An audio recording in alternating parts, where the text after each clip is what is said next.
Hey guys, what's up? Righteous Gains here. Got a weekly update for you guys.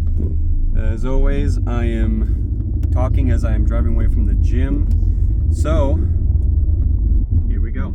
Anyway, sorry, just driving through the parking lot, making sure I don't hit anybody. My gym is busy, man. I hate it. I don't even come after 5 o'clock. I don't want to imagine what it's like then. Anyway, so guys, weekly update. I think I posted one just last week. This one I want to keep a little shorter. How am I doing? Doing good. So as I mentioned in my I definitely mentioned this in the last one. I'm doing one more kind of mini cut for the month of September. Just hopefully I can get down to 180. That's kind of a tenacious goal, but I'm confident I can do it because those like 5 pounds I gained after the last cut, it's just kind of water weight. You know what I mean? Like 5 pounds isn't that much, so I'm pretty sure a lot of that's going to go off pretty quick, and then I just have like 5 pounds of like actual like more harder dieting fat to release, you know. So it didn't even make sense, but regardless, you know what I mean. That's the goal. So this first week, I started about 190. I'm down to 189.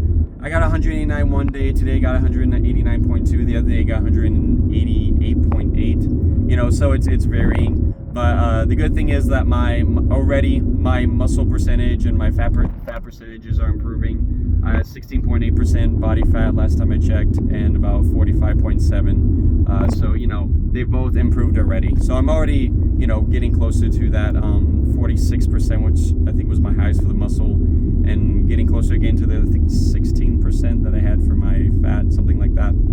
So yeah, already making a little progress. Got it. I'm really hoping today's Wednesday, so we're only halfway through the week, so I'm pretty sure we could get all the way through to the end of the week and lose another pound, which would be on track for getting down to 188. I'd have to lose 2 pounds per week basically, because by the way, the last week of September is halfway in September, halfway in October. So my plan is just to count that in this cut as well. So I basically have 5 weeks, is the plan. Just to kind of make it easier, just go all the way through the week, That's the goal. So yeah, that's how I'm doing. PR wise, don't have any PRs. Honestly, this is probably the last week where I'm kind of working back in, because I wasn't seriously pushed. I took a deload week. I think I just went hard on the curb. I took a deload week, a couple deload weeks, and I wasn't really pushing myself, which was good for recovery. So I'm kind of easing back into it. I've had 2 weeks to ease back in, and I'm pretty much after that pretty much ready to go. I'm still not gonna go full bore as hard as my last week of my last mesocycle was, but I'm gonna up it to just a little bit below, and then slowly increase throughout this month, if I can, if my body will let me, despite the cut. If not, it's not a big deal. We're in a cut. It's not the main priority of the cut to gain muscle, mainly just to maintain. But the idea is, hopefully, if I can, I'm going to start a little bit below all my lifts, wherever they were, like next week, and then I'm going to push and up it a little bit each time until the point where I some construction and traffic. Sorry, until not only do I hit what my my PRs were for my lifts from the last month, but hopefully pass them just a little bit, you know what I mean, by like a rep or two, which would be awesome. Yeah.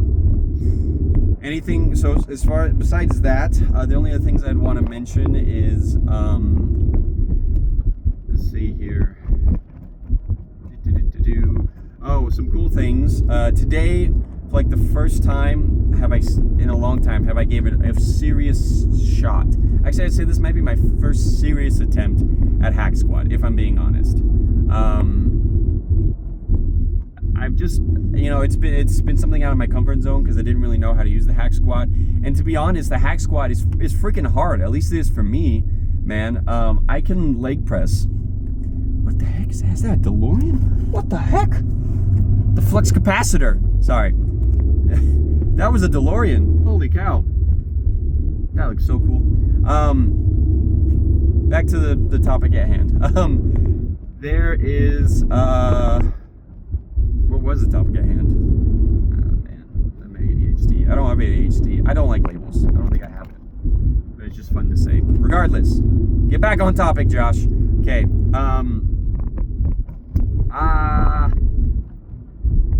so hack squat, that's what I was saying. I can leg press with what I can pretty confidently say is good depth. I don't think I'm cutting the depth short.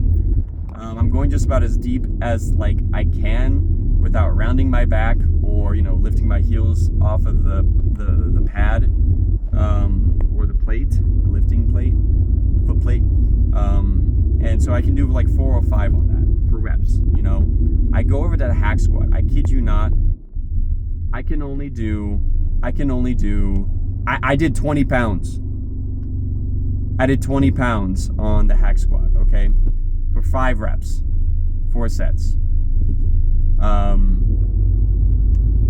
Now, I think it's the good thing is first of all, you know, I did it, and the thing that I had to prepare myself mentally for is like, Josh is going to be way harder than leg press, mainly just because of the fact that you've never done it before, and maybe I'll be able to quickly increase the weight, you know, after doing it for a little bit, and my body just getting used to the movement, and maybe I'll be able to recruit more muscles. Might be something like that. That's kind of what I'm anticipating, but I'm also going to be very careful because hack squat is a little bit more, you know, you have a little bit more potential for injury, but usually any increase in potential injury also means greater potential for muscle gains, right? That's why squats are some of the best for your legs and really your entire body, but they also are the most injury prone. Hence, you know, that's why I don't do squats, because I screwed up my back and it bugs me to this day. So, you know, but I felt like I haven't done the hack squat, and I felt like the hack squat was going to be a really happy medium. So I did that today, and man, it was a lot harder. I could not do even close to the weight I do. But that being said, I really focused on good form, and I think that was good. And I went crazy deep. I mean, I went all the way down, and that felt really cool. That felt really good. I was like, okay, this feels good. I'm getting insane range. Ugh, that's black smoke. I'm getting some insane range of motion. So that was cool.